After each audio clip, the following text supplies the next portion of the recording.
Nobody expects to see a car on a roof. It's pretty stifling. A scary scene overnight in White Oak when a minivan drove off the road and right into the roof of a building. Happened just before 5:30 this morning near Senate Street and Parkway. Witnesses tell KDKA they couldn't believe what they were seeing. They described seeing the car driven by a 72-year-old man speed up ahead of the crash. He then was trapped in the van. People nearby helped keep him calm while they waited for first responders. Said he was stuck in there. He couldn't breathe real good. His windshield and like all the wood was covering his face and everything. It's very crazy to think about. That could happen to anyone's house, like on this street especially. But there's more to this story that's even more shocking. Ross Guidotti now with that unusual twist.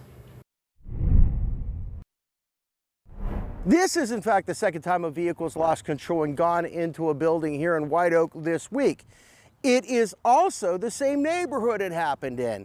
And as you're about to find out, turns out it was the same driver. Debris from James Hayes' home still sits in his backyard. This after a neighbor apparently lost control of his car and struck the home earlier this week along Dome Street in White Oak. Bad brakes. They did a forensic thing on his car, and they said the brakes weren't even touching the drums or anything. So you can probably imagine his surprise when he heard the following this morning. The guy went over the hill onto another roof and smashed that up. That incident happened about 5:30 a.m. along Parkway. Now, according to investigators, the unidentified 72-year-old male was on his way to a kidney dialysis appointment when the mishap occurred. The vehicle lodged itself into the roof of a building that houses restored antique vehicles. Hayes was floored when he was also told the following. And then the police came by when we were sitting out here and said it was the same guy that hit my car, my house. It would take roughly 30 minutes to extricate the victim